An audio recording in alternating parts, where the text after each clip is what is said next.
Oh, hi, kamusta? Long time no see. Hi, Pearl. Okay naman. Ayos naman. How are you? Busy ka lang. Parang it's what? 11 na eh. Oo, medyo busy. Siyempre, finals eh. Ikaw ba? Ah, um, okay naman. I just got my grades na for one subject. So, malapit na. Pero free naman ako ngayon. So, chilling muna. Ayaw pala, at least yung Essence sa GC. Yung bagong game. You wanna try that? Teka, check ko. List na sila nila. Sige, share screen ko tapos laruin natin. Sige. You'll share screens. Okay. Bye. Ah, pala Okay, yun. hangman. Ayun. Ah, Hangman. So, pili ka ng letter. Tapos, parang hanap tayo ng word. Parang yung goal, hanap tayo ng word. Sige, ikaw muna. puro sa akin D. Oh, wala. Parang try mo vowels kasi yun yung madaming ano eh. Yeah, so A muna. Oo, meron ako. Okay. Go, go. Sige, ikaw. Eh, vowels muna tayo. E. Oh, sige. I. Ay. Wala pang alam na ganyang word. Latin ko na yung vowels. Oh, wala. Sorry. So, try mo yung vowels. Try mo yung vowels. Walang O. Ikaw, next letter. Um, C for commerce. Oh, meron. Okay. At Um, alam, OMG, what if N? Alam, may paalam na. try mo Next letter. H. H. At Okay. what if R? Sige, try mo. Wala. It's V. Archive. Archive to. Archive? Archive. Ar- ano Archive. yan? Parang ARKIVE. Ganyan yan. Wait, ano ba yun? Archive, hindi, parang archive. Hindi Okay. Wait. archive. Archive. So, parang Ah, sa Facebook Messenger, di ba parang may archive function dun? sa Messenger meron. So, kapag parang yun nga, pag ina-archive mo yung conversation, parang tinatago mo para siya hindi siya sa inbox mo, pero hindi siya nawawala. Parang to store records or documents or yung chats para they can be, pwede mong i-access kung kahit kailan o pwede mong i-save. So, parang yun na safe space para sa important files na hindi mo kailangan kagad, pero mahalaga siya. So, ayaw mong i-delete o ano. Okay. Ba't kaya sa natin? Ha? Sorry? Bakit kaya sinend sa GC natin? Baka may Ah, kinalaman siya sa major natin, no? 'Di ba? Para kasing marami tayong literature, lalo na kapag ka RRS section na yung ginagawa natin. Paano ah. ba ito ma-apply sa course natin? Siguro sa Comrisk, kasi kasama sa archiving saving. So, crucial yan dahil marami tayong data, sources, at literature na kailangang i-organize o itago para magamit natin sa future research. So kunwari sa quants paper ko this last year, yung CA6 content analysis kami. So yung yung parang call this, yung source natin of puro article. So kapag hindi naharap ng grupo ko yung artikulo, parang pumunta kami sa mga archive mismo ng mga news organizations. So, yun yung kung paano pwedeng gamitin. Makes sense. Kasi hindi lang pala siya basta-basta storage. Ah, So, may halaga at relevance talaga siya sa major natin. No? Tapos na-realize ko lang habang kinukwento mo yung experience mo with 115. Sa pag-archive pala, dun din natin napapanatili yung credibility ng research natin. Kasi kunyari, may tanong o kaya may mga issue na lumabas later on, natin balikan yung original data natin, no? Parang hindi naman siya basta backup. Parang, kasi yung archive, malawak yan. Malawak din talaga yan. Kasi pwede siyang gamitin backbone ng research process. Pwede natin kasi sa archive, pwede mong makita yung parang past studies or yung mga gawa ng iba para maging credible or reliable yung research mo. So yun, parang ang lawak ng archive sa Congress. True. So, parang pagdating sa Congress, ang archiving, hindi lang siya optional, kundi Oh, essential. So, parang this serves as a reminder na dapat may archive tayo para hindi nagkakanda gulo-gulo sa paghahanap ng references, no? oh, yun nga eh, parang yun nga sa may iba GEs tsaka electives ko, parang sinesave ko, parang naalala ko para baka gamitin ko sa ito sa future. So, yan. Tapos parang sa RL, ayun, para di ka hanap-hanap ng mga ibang resources ngayon. Ayun, gawin ko ka ng archive. At para hindi ka mag-cram. Eh, So, yan. tama. Pero honestly, ah, kagaya ko kanina, hindi ko nga alam kung archive ba siya or archive.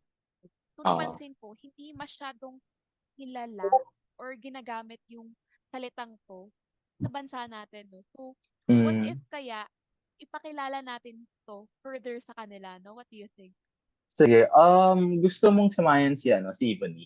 Okay, Gika. Ay, tama. Tawagan natin si Bonnie. Okay. Pakilala natin to sa kanya. Sige, sige. O, sige. G. Kapag sinabing archive, ang ibig sabihin nito ay paglikom ng mga impormasyon o mga dokumento na malaki ang gampanin o ang papel sa ating kasaysayan. Pero bilang salita, ito ay mula sa French na archives. Ito rin ay may ugat sa salitang Latin na archivum o archivus, na yun nga ang kahulugan ay paglikom ng mga dokumento upang mapangalagaan ang mga ebidensya ng mga importanteng kaganapan sa ating kasaysayan o sa mga nagdaang panahon. Ang salitang ito ay may kaugnayan din sa pananaliksik o research dahil ito ay naglilikom ng mga mahahalagang dokumento na siyang may malaking ambag sa pag-aaral sa kasalukuyang panahon.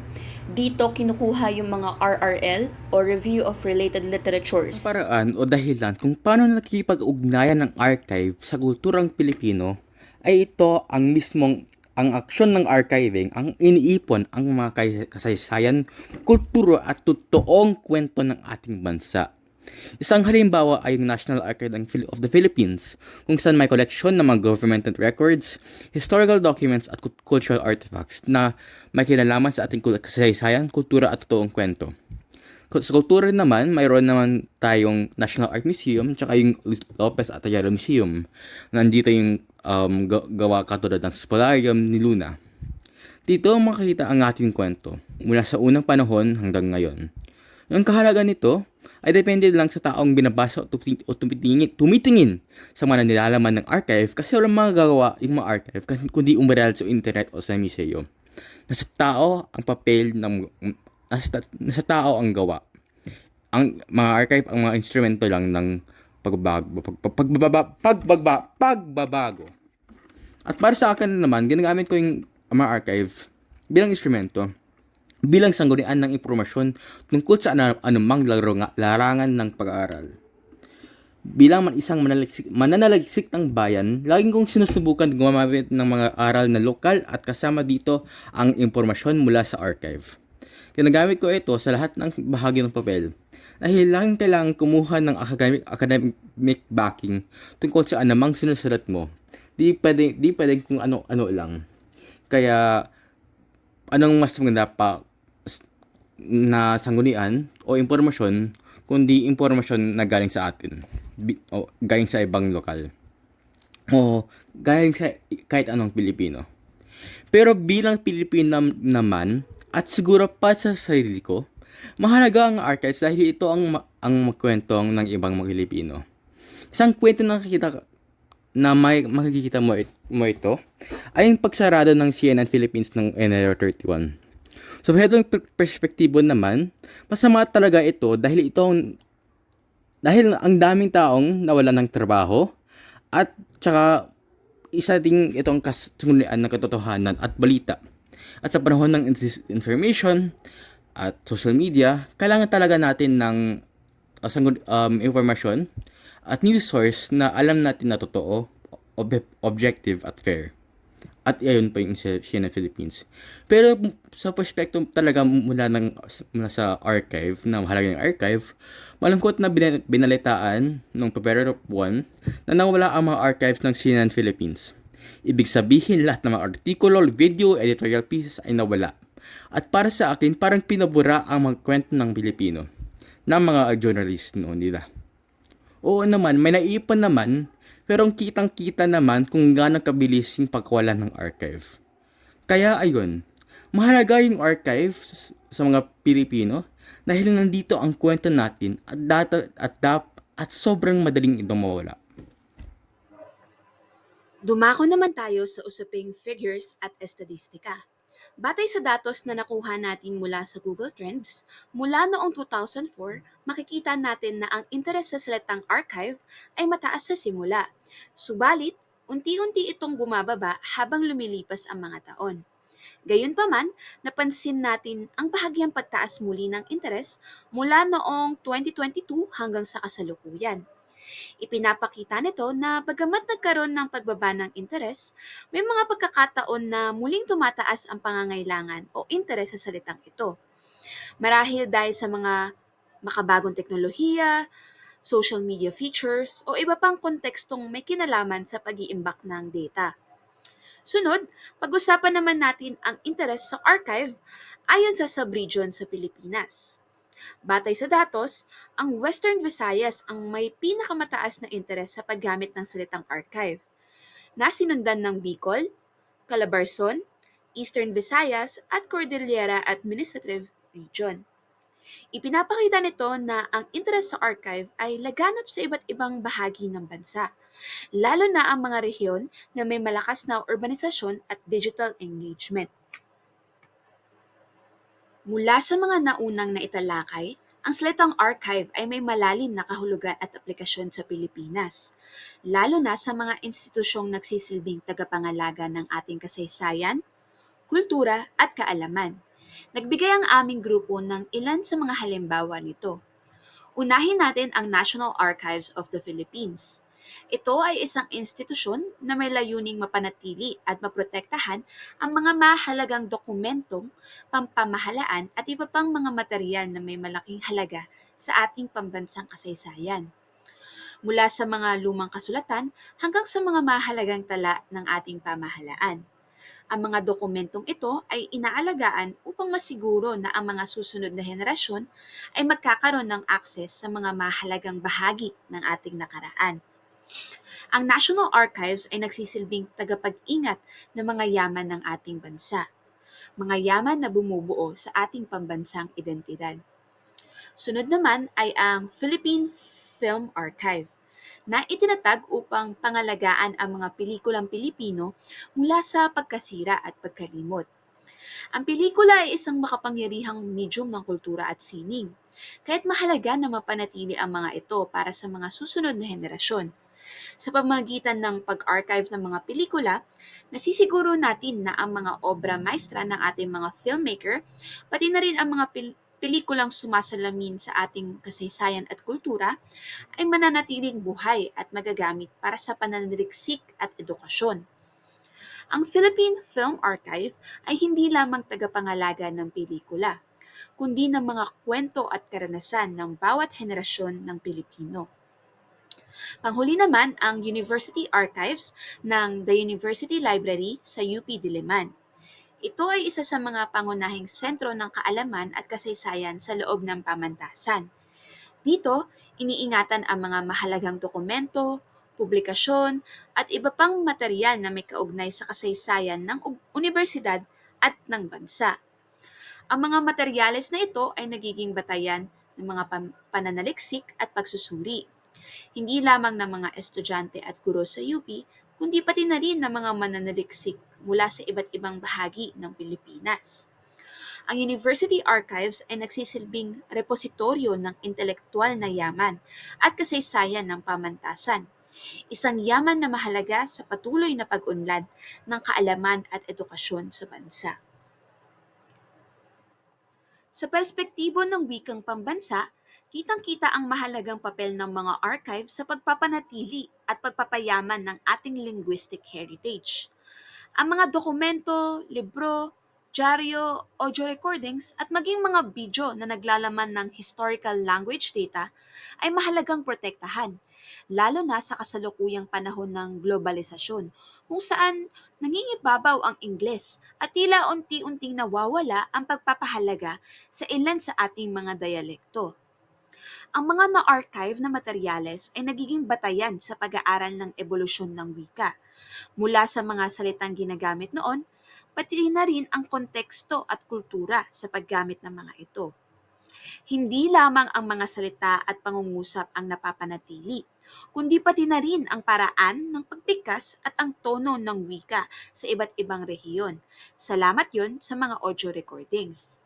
Sa pamagitan nito, naipapasa sa susunod na henerasyon ang tamang tunog at anyo ng wika, na siya namang nagiging susi sa pagpapanatili ng ating mga dialekto at wika. Bukod dito, ang mga na-archive na materyales ay nagbibigay ng mahalagang impormasyon para sa mga eksperto at scholar sa kanilang mga pag-aaral. Ang mga ito ay nagiging sandigan sa pagsusuri ng mga pagbabago at patuloy na ebolusyon ng wikang pambansa, na siyang nagtataguyod ng mas malalim na pag-unawa at pagpapahalaga sa ating wika at kultura. Sa kabuuan, ang kontribusyon ng archive sa wikang pambansa ay hindi lamang isang simpleng pangangalaga ng mga lumang dokumento. Ito ay isang aktibong proseso ng pagpapanatili at pagpapayabong ng ating pambansang identidad, kasaysayan at kultura. Sa bawat pagtuklas at pag-aaral sa mga na-archive na dokumento, nagkakaroon tayo ng mas malalim na pag-unawa sa ating pinagmulan at higit pang pagpapahalaga sa ating wika. Isang pamanang dapat nating ipasa sa mga susunod pang henerasyon. Ito ang kahalagahan ng archive sa atin.